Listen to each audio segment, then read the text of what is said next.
आज बाबा ने हम बच्चों को मर्जीवा बनने का कितना महत्व है इस पर समझाया और कहा, बच्चे जब तुम श्रीमत पर चलते हो तो मर्जीवा बनना भी तुम्हारे लिए बहुत सहज हो जाता है। तो सुनते हैं आज बाबा के मधुर महावाक्य। अभी कोई लिखेंगे नहीं, बाद में लिखवा दूंगी, मुझे 7:45 जाना है सेवा में। मीठे बच्चे, तुमने ईश्वर की गोद ली है मनुष्य से देवता बनने के लिए। उनकी श्रीमत ही तुमको मनुष्य से देवता बना देती है। प्रश्न है, आप मुझे मर गई दुनिया, इसका अर्थ क्या है? उत्तर, आप बच्चे जब बाबा के पास जीते जी आते हो तो सारी दुनिया खत्म हो जाती। दूसरे, मनुष्य जिस दुनिया से मरते हैं उसी दुनिया में ममत्व रखते हैं या जन्म लेते हैं। तुम्हारा जन्म इस पुरानी दुनिया में नहीं होता, नया जन्म नई दुनिया में होता है। तुम बच्चों को स्वर्ग के बादशाही मिल रही। गीत है मरना तेरी गली। ओम शांति। यह भी गायन इस समय का है जो भक्ति मार्ग में गाया जाता है। इस समय तुम बाबा के पास आते हो, सारी पुरानी दुनिया ही फिर खत्म हो जाती। अज्ञान काल में मनुष्य मरते हैं तो फिर उसी ही दुनिया में जन्म लेते हैं। दुनिया कायम है, जिस दुनिया में मरते हैं उसी दुनिया में जन्म लेते। स्वर्ग में मरेंगे तो स्वर्ग में जन्म लेंगे, नरक में मरते हैं तो नरक में जन्म लेंगे। कोमल आगे आगे आगे बैठो, बाद में। अब तुम जीते जी मर जाते हो। आप मर जाते हैं तो दुनिया खत्म हो जाती है। मुर्दे के लिए कितना भी धन दौलत मित्र संबंधी आदि हो, कुछ याद आते? मुर्दे सबको याद आता है, मुर्दे को कुछ याद नहीं आता। तो आप मुझे मर गई। इस दुनिया का विनाश जरूर होना है। इस दुनिया में फिर जन्म नहीं ले। हम नई दुनिया में आते हैं। ईश्वर का बच्चा होने से हमको सतयुग का जन्म सिद्ध अधिकार मिलता है। स्वर्ग के बादशाही मिलती है, नरक खत्म हो जाता है। इसमें कोई मेहनत की बात नहीं, सिर्फ बाबा को याद करना है। जब कोई मनुष्य मरने पर होते हैं, क्या हुआ? जब कोई मनुष्य मरने पर होते हैं तो क्या कहते हैं? राम राम कहो, राम राम कहो। अभी सारी जिंदगी उसने कभी राम राम नहीं बोला और मरने के समय एकदम अचानक से राम राम बोलना शुरू करेंगे। मरने के समय तो इतनी सच्चाई सामने आती है, जिंदगी भर जो कुछ किया ना वही अंतिम समय सामने आता है। इसीलिए दो बातें कही हुई है। एक बात कि रेडे पर बैठकर या भैंस पर बैठकर यमदूत आते हैं, ये एक बात। और दूसरी बात, वैकुंठ से विमान आता है। दो बातें। अभी ऐसे कोई पुष्पक विमान बने हुए हैं क्या जो अच्छा काम करने वालों के लिए वैकुंठ से विमान आए? उसमें कोई टेक्नोलॉजी होगी कि नहीं चलाने की?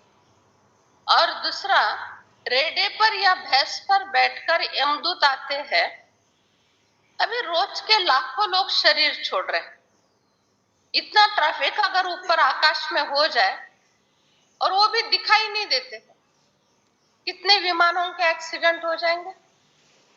तो ऐसी दोनों भी बातें सत्य नहीं है, प्रैक्टिकल नहीं है। ना भैंस पर बैठकर या रेडे पर बैठकर यमदूत आते हैं, ना ही किसी के लिए पुष्पक विमान आते। ये गायन है। अंतिम समय हमको क्या याद आता है? सारी जिंदगी भर अगर अच्छे कर्म नहीं हुए, सारी जिंदगी भर कोई सेवा नहीं हुई, किसी की दुआ नहीं मिली, किसी के काम में नहीं आए, कोई धार्मिकता आध्यात्मिकता के प्रति भावना नहीं रही, केवल धन कमाया, परिवार में जिया, वो भी परिवार में ऐसे तैसे जी लिया। तो अंतिम समय ना पड़े पड़े सब याद आता है। उस समय बीमार रहते हैं, सब अपने अपने काम पर चले जाते हैं, कोई पूछने वाला नहीं, कोई देखने वाला नहीं, चल फिर नहीं सकते हैं, खा पी नहीं सकते हैं। तो ऐसे कंडीशन में सारा जिंदगी भर जो कुछ किया है ना, वो सत्यता से याद आता है। सबसे सत्य दो शक्ति से ही रह सकते, एक खुद से, दूसरा खुदा से। भगवान से कुछ नहीं छिप सकता। हाँ, हम छिपा सकते हैं, लेकिन उससे कुछ नहीं छिप सकता, और खुद से खुद कुछ नहीं छिप सकता। एक खुद से नहीं, दूसरा खुदा से नहीं, दो शक्तियां ऐसी। तो अंतिम समय ये सारी बातें याद आती है और पश्चाताप के रूप में याद आती है। इसीलिए परमात्मा कहते बच्चे, रोज बहुत अच्छे कर्म करो, अच्छे संस्कार बना दो, ताकि अंतिम समय अच्छी अच्छी बातें जीवन में याद आए। और जिन्होंने सारी जिंदगी साधना, सेवा, सहयोग, तपस्या, सभी के प्रति शुभ भावना, बहुत अच्छा व्यवहार, ये सब में गुजारी, अंतिम समय समाधान मिलता है शरीर छोड़ने के समय। मैंने मेरी जिंदगी बहुत अच्छी गुजारी, ईश्वरीय सेवा में गुजारी, या समाज सेवा में माता पिता की दुआएं मिली, समाज की दुआएं मिली, ये बहुत बड़ा समाधान मिलता है। और इस समाधान से झट से शरीर छूट जाना, कोई तकलीफ नहीं, उसको कहा जाता है पुष्पक विमान आया था। अर्थात पुल के जैसे हल्की स्थिति, और ऐसे हल्के स्थिति से शरीर छूट गया। और भैंस के जैसी भारी स्थिति, भैंस बुद्धि कहा जाता है ना, तो भारी बुद्धि होती है। तो भैंस के जैसी भारी बुद्धि या भारी स्थिति, उसको कहा जाता है यमदूत लेने के लिए आते हैं, ऐसा। तो ये सारा कर्म का पिता होता है। हाँ, जड़त्व की बात है और हल्केपन की बात है। और भैंस एक ऐसा प्राणी है जिसमें ऑप्शन नहीं है, काला ही कलर होता है, एक ही कलर फिक्स। और सभी प्राणियों में देखो ऑप्शन, गाय में भी कलर के ऑप्शन होंगे, कोई गाय सफेद होती है, कबरी होती है, लाल होती है। भैंस में कोई ऑप्शन नहीं। अर्थात ये काले कर्म जो जिंदगी भर किए हैं ना, वो जिंदगी के अंत में प्रकृति बराबर याद दिलाती, वो झूठ नहीं बोल सकती, परमात्मा याद दिलाते, इसीलिए भैंस को ही चुना। ऐसा है, बुद्धि में नहीं चलती।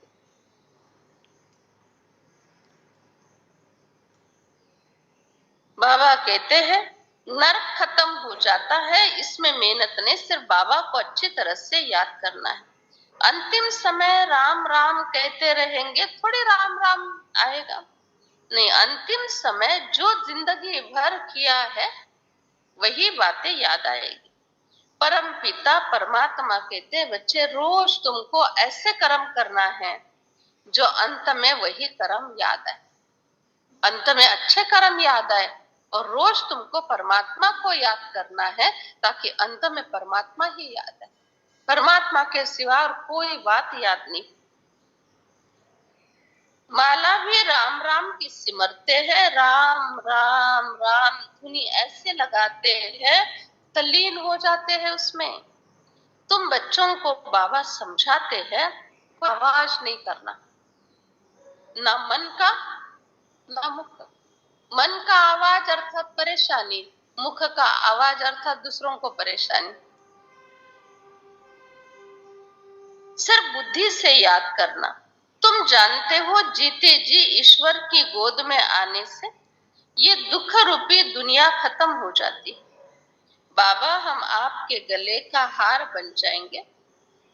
गाया जाता है रुद्रमाला, रुद्रमाला में पिरोने के लिए रुद्र ज्ञान यज्ञ में बैठे हो कल्प पहले माफी। दूसरा कोई सत्संग नहीं जो समझते हैं कि ईश्वर परमात्मा के गले में पिरोए जाएंगे। आत्मा में मन बुद्धि है, बुद्धि समझती है, फिर कहती है, पहले संकल्प आता है, फिर कर्म इंद्रियों से कहा जाता है हम बाबा के बने। बच्चे बाबा के बने हैं ना, तो बाबा का बनकर ही रहना। बहुत बहुत सुख है इसमें। कौन कौन अनुभव कर रहा है? सभी। तभी तो इतना भाग भाग कर आते हैं, सारे काम धंधे एडजस्ट करके, छोड़कर नहीं आते, एडजस्ट करके आते। ऑनलाइन वाले भी सभी कौन कौन समझता है? हम बहुत बहुत भाग्यशाली, पद्मा पदम भाग्यशाली। इतना जबरदस्त सुख और शांति है इस मार्ग में, बहुत जबरदस्त। सिर्फ थोड़ा सा ना अटेंशन रखना होता है कि बाबा ने इस कर्म के लिए, इस बोल के लिए, वाइब्रेशन संकल्प के लिए क्या समझाया, उसके अनुसार थोड़े दिन अटेंशन रखकर मेहनत कर लेना। 2-3 महीने के बाद ना संस्कार बन जाता है अच्छे कर्म करने का। उसके बाद बहुत अच्छे रिजल्ट मिलना शुरू हो जाता है। हमारे जैसा भाग्यशाली सचमुच संसार में कोई नहीं। भाग्यशाली नहीं, पद्मा पदम भाग्यशाली। हमारे दिल से तो रोज निकलता है, रोज। एक दिन ऐसा नहीं जाता है जिस दिन ये वाक्य बाबा को पत्र में लिखा नहीं हो कि बाबा इतना अच्छा जीवन दिया।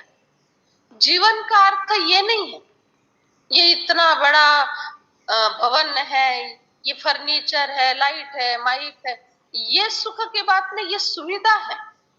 माइक ये सुविधा है, मोबाइल सुविधा है सेवा की, लेकिन जीवन जीने की सुविधा संतुष्टता, शांति।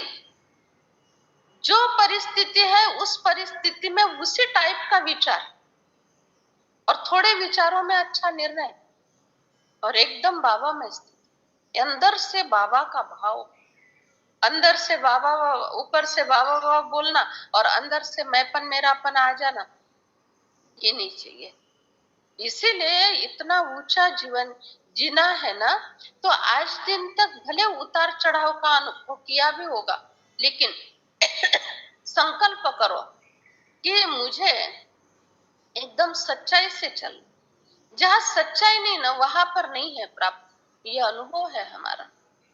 सच्चाई वालों को ही प्राप्ति होती है, और सच्चाई का अर्थ सच्ची भावना से मुरली सुनो। ये सच्चाई, सच्ची भावना से, सच्ची भावना से डूबकर मुरली सुनाओ। और सुनाना है इसलिए अभ्यास नहीं करो, सुनाने के साथ जो जो जहां कहीं भी ऑनलाइन सुन रहे हैं, चाहे वो उदयपुर में सुन रहे, चाहे गोवा में, चाहे सातारा में, नागपुर में, कहाँ सुन रहे हैं, उन तक भी वो प्यार के वाइब्रेशन और फीलिंग वहां उनको जाना चाहिए। अगर वो उस स्थिति में बैठे हुए हैं वहां पर, जहां कैसे भी सुन रहे हैं, चाहे नजदीक से होवे चाहे दूर से होवे, उन तक वाइब्रेशन मेरे पहुंचने ही चाहिए, प्यार की फीलिंग उनको आनी ही चाहिए। ये धारणा हमारी पक्की होनी चाहिए। हमको पाठांतर करके नहीं काम चलता। कथा कहानी सुन ली, दूसरे दिन सुना दी, मुरली में क्या क्या पॉइंट है, क्या क्या सुनाना है, पहले से चिंतन करके रखा, सुना दिया, वो धारणा नहीं है, वो धारणा नहीं। जब व्यासपीठ पर बैठे जो सामने आया वो सुनाया, वो है गहन धारणा। उसके आधार से भावना भी भेजना है। हमको केवल ऑनलाइन वालों को शब्द नहीं भेजने होते हैं, उनको फीलिंग भेजनी होती है, उनको प्यार भेजना होता है। तभी तो इतना परिवर्तन आ रहा है। कहाँ कहाँ बैठे हैं और कितनी प्राप्तियां हो रही है उन लोगों को। ये शब्दों से नहीं हो रही है, क्योंकि शब्द से सुधरने का भी समय नहीं रहा है। अभी प्यार और भावना से सुधरने का समय है। परमात्मा इतने ऊपर रहते हैं। यहाँ जो इंसान सच्चाई से याद करता है तो ऊपर से वो सब कुछ भेज देते हैं। तो हम तो जुड़े हुए हैं, कनेक्शन में है, हमारे से नहीं जाना चाहिए। ये सत्यता है। कुछ भी हो जाए, परिस्थिति में स्थिति बड़ी ऊंची रहे, ये सत्यता है। बाकी जैसे चल रहा है बस, ऐसा नहीं। तो इतनी सत्यता से जीवन जियो ना, कभी भी कोई प्रकार की कमी नहीं हो सकती। कमी का अर्थ ये नहीं है धन्य मिल रहा है, धन मिल रहा है। कमी का अर्थ कभी भी परेशानी में परेशान नहीं होंगे, यह है कमी का अर्थ। और रोज अंतर मन से एक बात निकलनी चाहिए, वो बात, बाबा मेरे पर बहुत खुश है। बस इतने अच्छे और सच्चे कर्म होवे, इतनी ऊंची प्यूरिटी होवे, बाबा मुझ पर बहुत खुश है। बस झूठ नहीं, अंदर से निकलना चाहिए। मेरा घर देखकर, मेरा व्यवहार देखकर, मेरा पुरुषार्थ तपस्या देखकर, यह सेंटर पर रहते हैं, ये बाबा का घर देखकर, मेरी पालना देखकर, मेरा पुरुषार्थ देखकर बाबा मुझ पर बहुत खुश है। अंदर से गारंटी आनी चाहिए, बाबा मुझ पर बहुत खुश है। और सचमुच ही ऐसा होता है। लेकिन एक्यूरेट चलो, एक्यूरेट चलना बहुत जरूरी है। और अभ्यास करो इस पर, एक्यूरेट क्या होता है इस पर अभ्यास करो, सत्यता क्या होती है इस पर अभ्यास करो। बहुत सच्चाई चाहिए, बहुत सच्चाई चाहिए। तुम्हारी आत्मा कहती है परमात्मा सर्वव्यापी है, ऐसा तुम्हारी आत्मा कहती है परमात्मा पिता है, और वो आत्माएं कहती है परमात्मा सर्वव्यापी है। बाबा को सर्वव्यापी कहना बिल्कुल रॉन्ग है। लौकिक माँ बाप के 5-7 बच्चे होंगे, तो क्या बच्चे कहेंगे क्या मेरे माँ बाप सर्वव्यापी है? सबके अंदर है।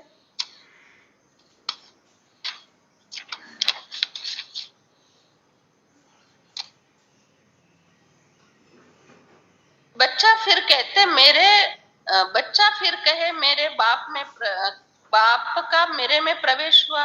बच्चा थोड़ी कहेगा मैं पिता हूँ। तुम आत्मा उनके बच्चे हो। बाबा कैसे बच्चे बच्चे कहते हैं, बहुत अच्छी तरह से समझाते। रुद्र ज्ञान यज्ञ मशहूर है, रुद्र निराकार परमात्मा। श्री कृष्ण साकार है, आखिर भगवान किसको कहा जाए? मनुष्य भूले हुए हैं, समझते हैं ये भी भगवान, वो भी भगवान, तुम भी भगवान, हम भी भगवान, सब भगवान है, फिर भगवान को क्यों पुकार रहे हैं? ढूंढने के लिए इतनी साधना और इतनी भक्ति क्यों कर रहे हैं? जहां भगवान की पत्थर की मूर्तियां रखी जाती है उसको मंदिर कहा जाता है, और जहां इंसान रहता है उसको गृहस्थ कहा जाता है, घर कहा जाता है। और गृहस्थ में, घर में ही छोटा सा स्थान देकर देवहारा लगाया जाता है, उसको देवहारा कहते हैं, है ना? अलग अलग नाम, मंदिर, घर, देवहारा। फिर खुद ही भगवान है, तो खास घर में भी छोटा सा कोना क्यों रखा भगवान के लिए? इतना बड़ा घर आपका ही है ना, और इतने बड़े महल में, घर में तो खुद रह रहे हैं ना, फिर भगवान के लिए अलग से स्थान क्यों छोटे से? फिर मंदिर अलग से क्यों बने? साधु सन्यासी इतनी साधना तप कर रहे हैं, क्यों कर रहे हैं? अगर खुद ही भगवान है तो इंसान कभी भगवान नहीं हो सकता। इंसान बच्चा है और भगवान परमात्मा। इसीलिए उनको कहा जाता है परम पिता, परम आत्मा। तो पिता शब्द आया, इससे सिद्ध हुआ बच्चे हैं, तभी तो पिता कहा गया ना उनके लिए। तो भगवान भगवान है और इंसान इंसान है। भूमि, गगन, वायु, निर, भगवान। भूमि, गगन, वायु, निर, इसका उपयोग जो नहीं करता है वो भगवान है, ऐसा। और हम तो सभी का उपयोग करते। प्रभु, प्रभु अर्थात भूमि से परे, भूमि से परे जो रहता है वो है प्रभु, उसको प्र कहा जाता है। बाबा कहते हैं, मैं यहाँ आया हूँ तुम बच्चों को सुख देने, ज्ञान देने के लिए। मैं इस ब्रह्मा के तन में विराजमान होता हूँ। मैंने प्रवेश किया। अच्छा बच्चे, मेरे से कुछ पूछना है तो पूछो। बाबा से हमेशा सच्चा रहना चाहिए।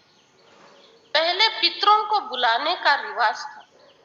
कहते हैं कौवे के शरीर में आत्मा आती है, पितर खाते हैं। आज कहेंगे हमारे दादा का पितर है, दूसरा कहेगा फलाने का पितर है, तीसरा कहेगा कलाने का पितर है। ऐसे पितर में कौवे को बुलाया जाता है और कहते हैं कौवे के शरीर में आकर खाकर चले गए। और अगर नहीं आया कौवा तो बड़े दुखी हो जाते हैं, समझते हैं आत्मा अतृप्त है, तभी नहीं आई। फिर कहते थे पहले जमाने की बात, ब्राह्मण के शरीर में हमारी स्त्री आई या माँ आई, फिर ब्राह्मण को हीरे की फुल्ली पहनाते थे। हीरे की फुल्ली पहनाते थे, समझते थे हमने वायदा किया था कि हम तुमको हीरे की फुल्ली पहनाएंगे, और बीच में ही शरीर छूट गया तो पहनाने का रह गया, इसीलिए फिर ब्राह्मण को दे देते। आत्मा को बुलाते थे। आत्मा कैसे आएगी? आत्मा तो वहां फिर शरीर छोड़ देगी ना। आत्मा तो एक ही है, इधर आ गए तो वहां शरीर छूट जाएगा। शरीर तो आ नहीं सकता। कोई मर गया उसको भोग लगाते हैं, सूक्ष्म वतन में वो आत्मा आती है। ये संगम की रस्म है, कलयुग के लिए ये रस्म नहीं है। जब तक कोई अच्छी रीति न समझे तो संशय उठाए। ब्राह्मणों की रस्म रिवाज देखो कैसे। अभी इसका डिटेल्स सुनो, थोड़ा शॉर्ट में सुनाती हूँ, आज टाइम कम है। अभी आज तुम्हारा पितर, आज इसका, आज उसका, उसका 15 दिन पितृ पाठ के होते हैं, ठीक है। क्या 15 दिन में कोई आत्माएं किसी के कौवे के शरीर में जाएगी? अब इस सभा में इतने बैठे हैं, ऑनलाइन भी इतने जुड़े हुए हैं, किसी की भी आत्मा 15 दिन के अंदर कौवे के शरीर में गई थी? गई थी? मेरे से किसी की? हमारे नाम से कहीं तो पितर होते होंगे ना भाद्रपद महीने में, क्योंकि समझो अभी किसी की उम्र 30 साल की है, 30 साल पहले 9 मास माँ के गर्भ में थी, ठीक। उसके पहले कहाँ थी? उसके पहले कहाँ थी? कोई तो जन्म में थी ना। फिर जहां से शरीर छोड़कर वो आत्मा यहाँ आई, ठीक है, वहां तो उनके लिए पितर होता होगा कि नहीं 15 दिन के अंदर? क्योंकि ये पूर्वज हो गए ना, हमारे पूर्वजों के प्रति ये हमको पितर करने, तो पूर्वजों के लिए पितर किए। पूर्वज चले गए खाने के लिए कौवे के शरीर में, और 15 दिन में कितनी गड़बड़ हो जाएगी, ये आत्माएं निकल कर कौवे के शरीर में जाएगी, इधर मुर्दा हो जाएगा। और हमने कभी कहा कि आज मेरे नाम से वहां पितर थे ना, इसीलिए मैं पितर में खीर पूरी खा के आई, अभी मुझे भूख नहीं है? कोई गया? हर एक ने खिलाया, कोई खाने के लिए नहीं गया। फिर क्यों ये क्या झूठ है? नहीं, 15 दिन का जो समय होता है भाद्रपद महीने का, वो बहुत बहुत कठिन धूप का समय होता है। 365 दिन में साल के ऐसे 15 दिन की जो धूप होती है ना, ऐसी धूप कभी नहीं होती। और वो धूप पशु पक्षी के लिए, मनुष्य के लिए बहुत घातक होती है, भाद्रपद महीने की धूप। इसीलिए सवेरे सवेरे कौर दिया जाता है, माना नैवेद्य रखा जाता है, उपासकरों को सवेरे सवेरे खाना दिया जाता है। उसके पीछे कारण सवेरे सवेरे एक स्थान पर पशु पक्षियों को अन्न पानी मिल जाए, सवेरे 10 बजे के अंदर वो अपना पेट भर लेवे, दिन भर झाड़ की छाव में बैठे रहेंगे। और ऐसे करके हम सभी मिलकर 15 दिन का सहयोग देंगे। आज आप भोजन खिला दो पशु पक्षियों को, कल आप खिला दो, परसों आप खिला दो, ऐसे करके 15 दिन हम सब मिलकर वो पशु पक्षियों के ऊपर जो कठिन समय होता है दुख का, वो पार करा देंगे। 15 दिन पार हो जाते हैं, उसके बाद वो सक्षम हो जाते हैं अपना दाना पानी ढूंढने के लिए, तभी दुख कम हो जाती, पितृपाठ की दुख पूरी हो जाती। इसके लिए ये 15 दिन के भाद्रपद महीने की तिथियां बनी हुई है। उसमें कोई पूर्वज नहीं आते, कोई कहा आता जाता नहीं, मनुष्य मनुष्य बनता है। और ये प्राणियों को भोजन की व्यवस्था के लिए हमारे ऋषि मुनियों ने ये नियम बना के रखे, ताकि प्राणी जीता रहे, पशु पक्षी जीते रहे और सारी सृष्टि की व्यवस्था ठीक होती रहे। नहीं तो ऐसे तो कितनी गड़बड़ हो जाएगी, कोई यहाँ से जा रहा है, कोई वहां से जा, और कव्य तो इतने हैं भी नहीं, जितने मनुष्य हैं उतने तो कव्य है नहीं, फिर एक एक कव्य में 10-10 आत्माएं जाएगी क्या? हाँ उसका, हाँ अभी ये हो गई कलयुग की बात, अभी संगम युग की बात। एक उदाहरण आपको बताते, एक बार गुरुवार का भोग था और एक सेंटर पर एक भाई का कोर्स चल रहा था, तीसरे दिन का कोर्स था। बहन ने कहा कल गुरुवार है, हम बिजी होते हैं, कल कोर्स नहीं होगा, आपको आना है तो आप आ सकते हैं, उस समय भोग लगाया जाएगा, बाबा को मुरली भी सुनाएंगे।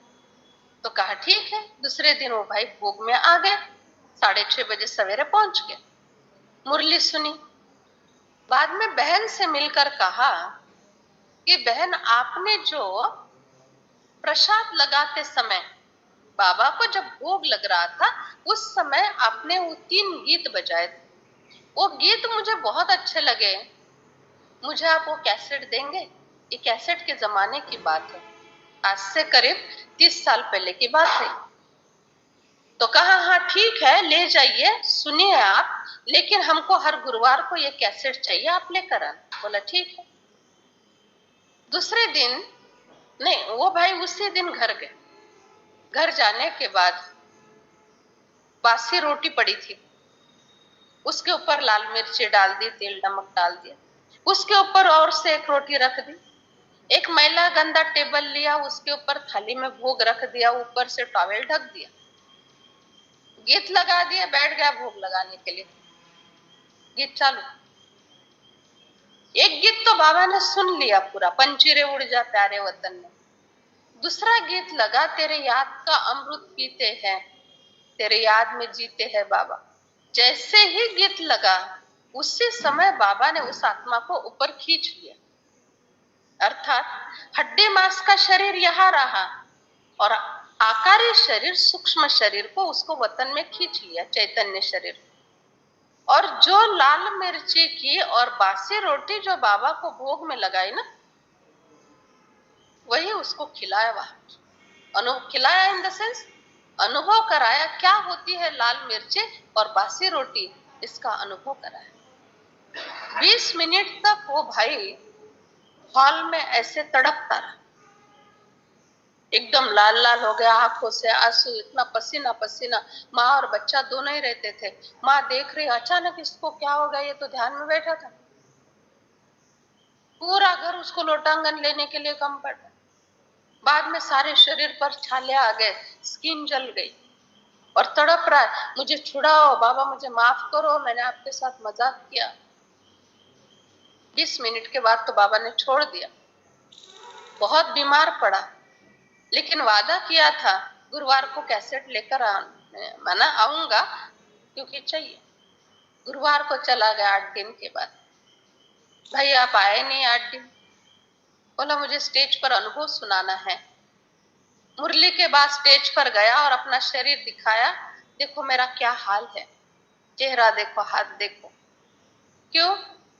बाबा के साथ मजाक किया था, भोग का मजाक, लाल मिर्च और पुरानी रोटी खिलाई और वो रोटी बाबा ने मुझे खिला दी, अनुभव करा दी।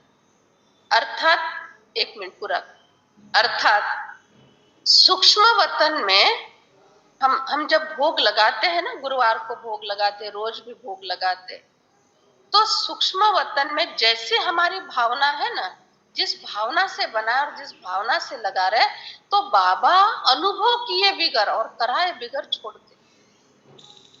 बाबा बड़े भावना से अगर बाबा को भोग लगा रहे तो बाबा उस आत्मा में कर्म भोग ठीक होने के लिए वरदान देते हैं। ये प्रैक्टिकल है।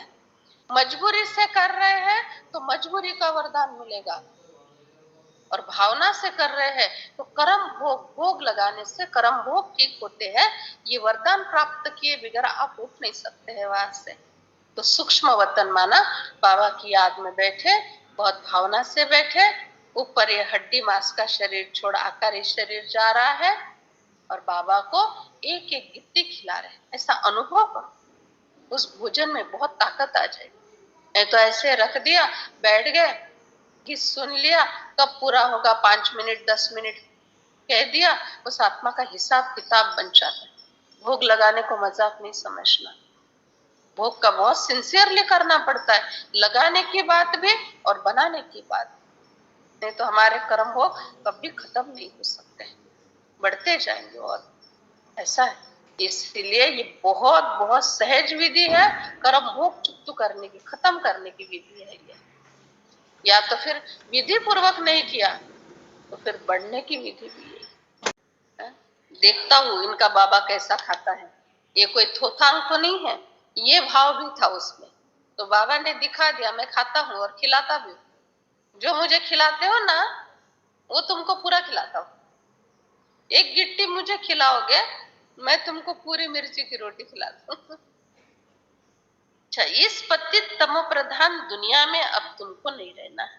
तमो प्रधान दुनिया खत्म हो जाती है। मनुष्य को पतित पावन नहीं कह सकते। पतित से पावन बनाने वाला एक परमात्मा है। पतित पावन परमपिता परमात्मा है। नंबरवार उन्हों की संख्या आती है जो पिछाड़ी में आते हैं या द्वापार से धर्म स्थापन करते हैं। पतित पावन इस समय ही चाहिए, जबकि सब कब्र दाखिल हो जाते हैं। सबको पावन बनाने वाला एक परमात्मा है। बाबा कहते हैं, बच्चे ये संसार जड़ जड़ीभूत अवस्था को प्राप्त हुआ है। बनियन ट्री का भी मिसाल देते हैं। ऊपर झाड़ हरा भरा है, नीचे फाउंडेशन देखो तो सड़ गया है। देवी देवता धर्म का जो फाउंडेशन है वो पूरा जड़ से कट गया है, बाकी सब है। बीज हो तो स्थापना करे। ब्रह्मा द्वारा स्थापना, शंकर द्वारा विनाश। बच्चे अभी महाभारी लड़ाई का समय आया ही आया। महाभारी माना 2500 वर्ष में ऐसी लड़ाई कोई नहीं हुई। और महाभारत का अर्थ है भारत को फिर से महान बनाने के लिए ये लड़ाई चलेगी। अभी 5000 वर्ष में कभी ऐसी लड़ाई हुई नहीं। इसका राज ऐसा है, खूने नाहे खेल। किसी का कोई दोष नहीं है, फिर भी मारा जा रहा है। इसको कहा जाता है धर्म युद्ध, गृह युद्ध। अनेक धर्मों का विनाश और एक धर्म की स्थापना होती है। तुम बच्चे राजयोग सीख रहे हो राजाई प्राप्त करने के लिए। बच्चे तुमको 21 जन्मों के लिए राजाई मिल जाती है। उसका हिसाब है, ऐसा हिसाब है उसका, एक जन्म संगम का है ना, 8 जन्म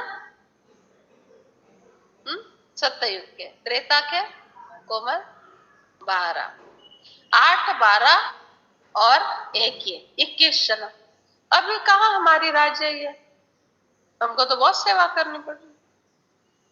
राजाई माना धन धान्य संपत्ति सिंहासन राजधानी, ये सब कुछ होना। अभी तो राजाई है नहीं, धन धान्य संपत्ति राजाई ये तो सब है ही। फिर राजाई का अर्थ 2 प्रकार, स्थूल रूप में परफेक्ट मैनेजमेंट, एक राजाई का अर्थ, और सूक्ष्म रूप में परफेक्ट मैनेजमेंट, ये दूसरा राजाई का अर्थ। सूक्ष्म रूप का मैनेजमेंट अर्थात किस समय कौन सा निर्णय कम विचार में लेना है, और ऐसा यथार्थ निर्णय वो सफल होना ही चाहिए। उस समय अवस्था कैसी रखनी है, और कम समय में। इसको स्थूल सूक्ष्म मैनेजमेंट कहते हैं। स्थूल मैनेजमेंट, जो कुछ भी ये स्थूल कारोबार है, उसमें त्रिकालदर्शी बनकर फुल अटेंशन से एक्यूरेट कर्म करना। ये दो बातें अगर अभी संस्कारों में है, स्थूल और सूक्ष्म, तो आगे की बिना मेहनत के 20 जन्म की राजाई। राजाई का अर्थ ये नहीं हर जन्म में राजा बनेंगे। संस्कार राजाई के होंगे और राजाई परिवार में आ सकते हैं। एक आध जन्म में राजा बनेंगे, लेकिन राजाई परिवार के कनेक्शन में ही रहेंगे। इसको कहते हैं 21 जन्म। अभी तो साधारण जन्म, अर्थात रहना करना साधारण और उच्च विचार और आध्यात्मिकता। बाबा आकर तुम बच्चों को ज्ञान देते हैं। काम चिता पर बैठकर काले हो गए, अभी ज्ञान चिता पर बैठकर गोरा बनना है। तुम श्याम बनते हो, फिर सुंदर भी बनना है। बाबा कहते हैं बच्चे तुमको श्रीमत मिली है, आत्मा में खाद पड़ती है, विनाश तो होना है पुरानी दुनिया का, सबका मौत सिर पर है। फिर तुमको कोई नहीं कहेगा राम राम बोलो। ये मौत ऐसा होना है जो सब शरीर छोड़ेंगे। अभी तो कितने शरीर छोड़ते, कितनी खाद धरनी को मिलेगी, और धरनी को इतने करोड़ों शरीरों की खाद मिलेगी। तो इसीलिए सतयुग में फर्स्ट क्लास अनाज देगी। इतने शरीरों की खाद धरनी को मिल जाएगी, और चारों तरफ ना, केवल स्मशान भूमि में नहीं, चारों तरफ धरनी के अंदर ये शरीर जाने वाले हैं। और हमारे शरीर में सब कुछ होता है। हड्डियों में कैल्शियम होता है, कैल्शियम, फास्फोरस, फाइबर, विटामिन, सब होता है। तो जो कुछ शरीर में है ना, वो सारा धरनी में चला जाएगा, और फिर धरनी हरी भरी हो जाएगी, सब सो जाएगी। और इसीलिए कहा जाता है कि मेरा देश सोने की चिड़िया, सोने की मिट्टी थी, सोने का धूर निकलता था।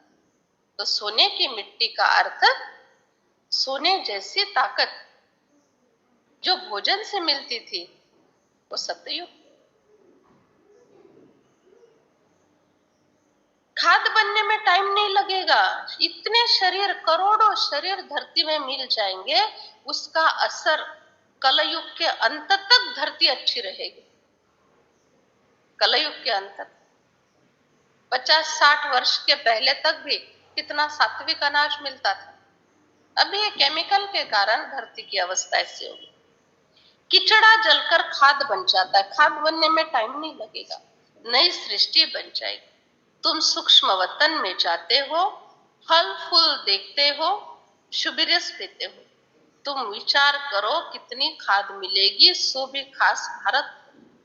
बाबा कहते हैं बहुत अच्छी अच्छी चीजें निकलेगी, साक्षात्कार होंगे। सत्ययुग में बगीचे ही बगीचे होंगे। बच्चों ने साक्षात्कार किया, शिविरस पीकर आते हैं। बाबा कहते हैं एक एक को थोड़ी साक्षात्कार कराएंगे, सूक्ष्म वतन ऐसा है, बगीचा ऐसा है। जो निमित्त बनते हैं उनको साक्षात्कार कराया जाता है। हो सकता है अगर तुम बाबा की याद में रहे, बाबा के बच्चे होकर रहे, तो अंतिम समय तुमको साक्षात्कार भी होंगे। जो मन बुद्धि से पूरे सरेंडर होते हैं, बाबा में रहते हैं, उनका अंतिम पार्ट बहुत वंडरफुल होगा। अंत तक बाबा के साथ रहने वाले, मन बुद्धि से समर्पित होने वाले, अंत में उनका पार्ट रहेगा अच्छा। पहले भट्टी बननी थी, पकना था, तभी आए। बाबा कहते मैं तुम्हारा बाबा भी हूँ, दादा भी। बेहद का बाबा स्वर्ग का रचयिता है। इतना जरूर समझना है कि बाबा आकर ये ढिंडोरा पिटवाना है। यादव, कौरव, पांडव भी है। महाभारत लड़ाई सामने खड़ी है। जरूर राजयोग सिखाने वाला कोई तो होगा। स्वर्ग की स्थापना होनी है, अनेक धर्मों का विनाश होना है। मनुष्य से देवता किए करतन लागी वार, ऐसे गुरु नानक ने कहा था। बाबा कहते मनुष्य से देवता बनने के लिए टाइम नहीं लगता, देवता से मानव बनने के लिए बहुत टाइम लगता है। मानव से देव बनने के लिए एक संकल्प, क्योंकि मानव से देव बनाने वाला भगवान है, इसलिए टाइम नहीं लगता है। और देव से मानव बनने का काम कालचक्र के कारण होता है, इसलिए कालचक्र जैसा घूमेगा वैसे वैसे परिवर्तन आएगा, कोई संकल्प नहीं होता है। और अभी मानव से देव बनाने का भगवान का लक्ष्य है, तो संकल्प से इस संसार में आए हैं, इसलिए उनके कार्य तो जल्दी हो जाएंगे ना। अच्छा बच्चे, तुमको पास होना है ना, होना है ना सबको पास। अगर नापास हो जाएंगे तो क्षत्रिय बन जाएंगे, पास हो जाएंगे तो देवता बन जाएंगे। मीठे मीठे लाडले सिखिलदे बच्चों, पास होना है ना। मीठे मीठे सिखिलदे लाडले सिखिलदे बच्चों, तुमको कभी भी गुम नहीं होना। पहले पूछा पास होना है ना, फिर कहा गुम नहीं होना। गुम होना दो प्रकार का, एक गुम होना बाबा का हाथ छोड़कर चले जाए, और दूसरा गुम होना बाबा का बनकर रहते हुए भी ना मुरली पर, ना योग पर, ना कर्म पर, किसी भी बात में अटेंशन नहीं, अपने कलयुगी दुनिया के संस्कारों में, पिछले संस्कारों में गुम हो, खोए खोए रहना, उसको कहते हैं गुम। हर बात में ना स्थूल और सूक्ष्म दोनों चीज होती है। हर एक बात, एक नाणे की दो साइड माना, एक सूक्ष्म एक स्थूल, ऐसा होता। किसी का बच्चा गुम हो जाता है, 6-8 मास के बाद आकर मिलता है, कितना प्यार से मिलेगा, बाप को कितनी खुशी होती है कि मेरे बच्चे मुझे आकर मिले।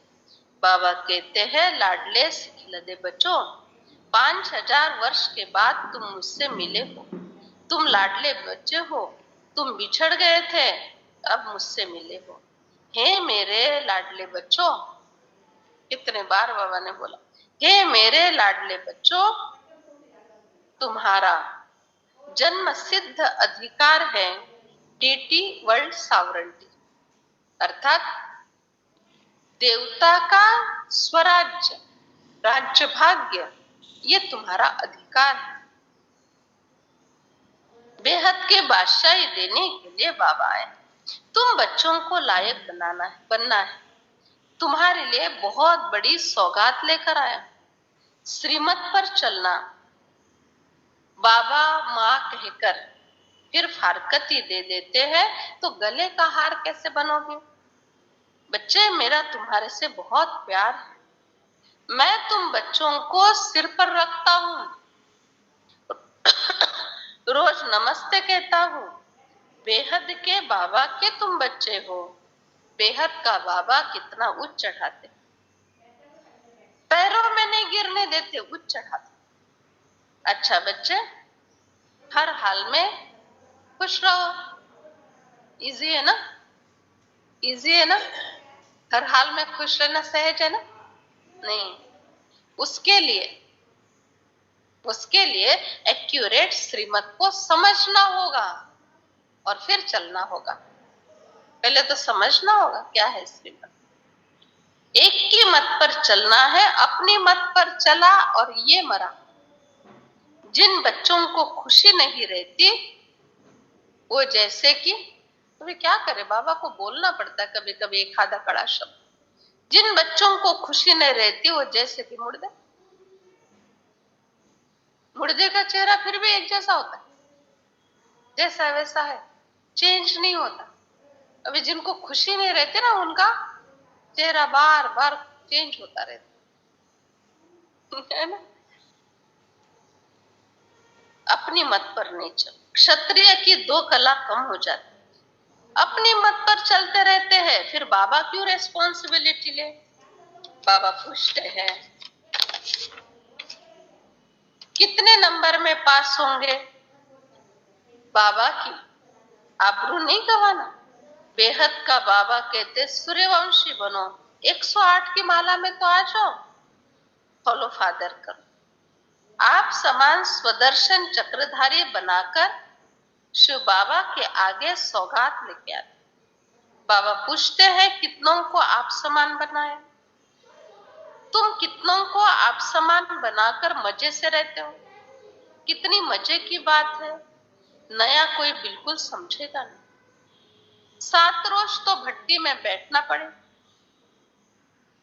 अच्छा, बाबा कहते हैं कोई कोई बच्चे तो ऐसे जरा भी उन पर रंग ही नहीं चढ़ता। रंग क्यों नहीं चढ़ता? क्योंकि परिवर्तन का कोई संकल्प ही नहीं है।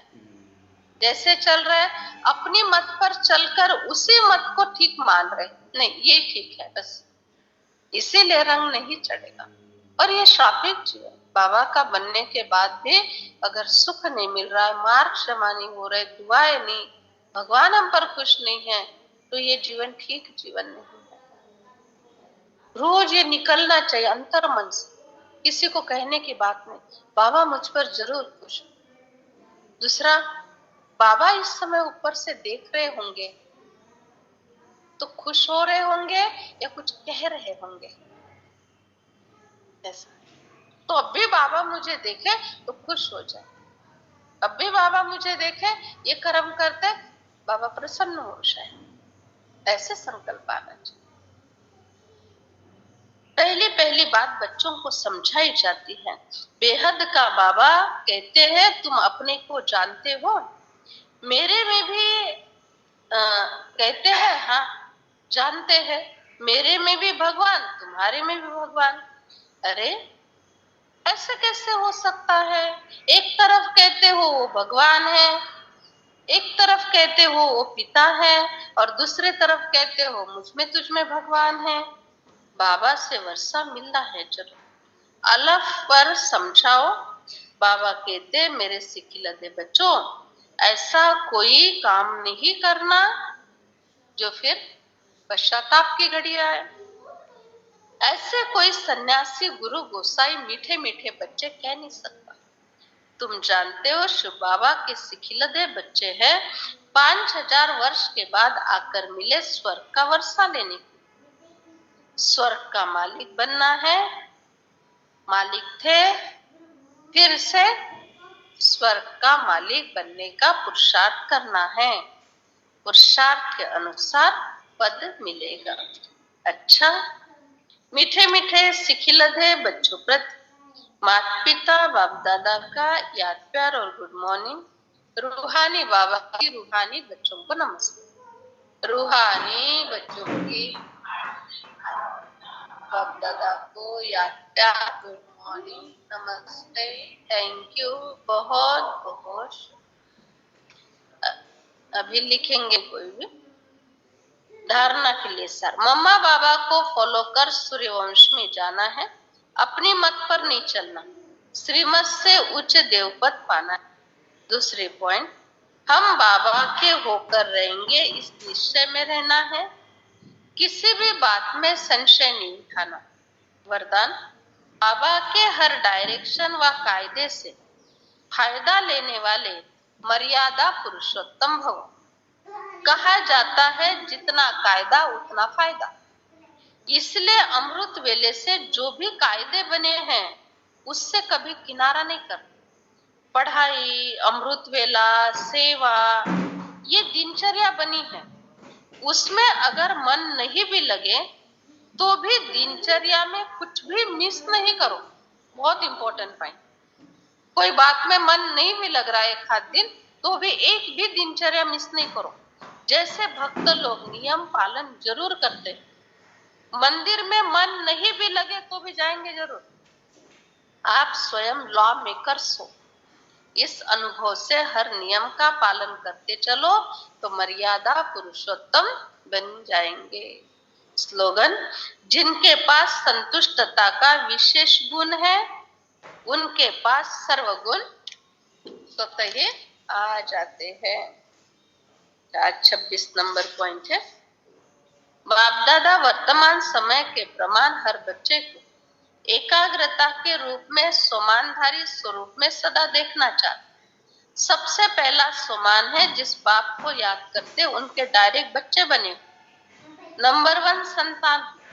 बाप दादा ने आप फोटो में से कोई बच्चों को कहाँ से चुनकर अपना बनाया। 5 खंडों से चुनकर डायरेक्ट बाप ने अपना बना लिया। इस सोमान में सदा रहो। अच्छा, ओम शांति।